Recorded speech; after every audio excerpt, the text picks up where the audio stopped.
呢一對呢，係我哋今日介紹嘅925銀鑲設計款嘅耳環啦。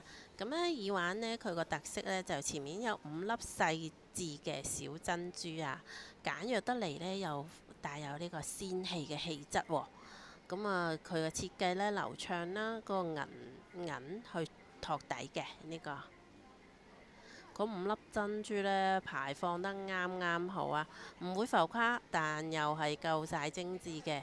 咁啊細細粒珍珠呢，光澤柔和啦。咁啊配合呢個高色嘅危地馬拉翡翠，戴上耳呢，就即刻提升嗰個氣質啦。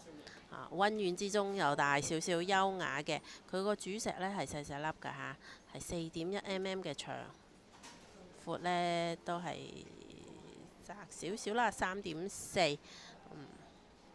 925銀其實佢都有個好處喎，因為佢就唔容易敏感，咁都啱平時去街啊或者出席場合佩戴嘅襯衫啊、襯裙啊、休閒裝啊，呢啲都可以輕鬆駕馭啦。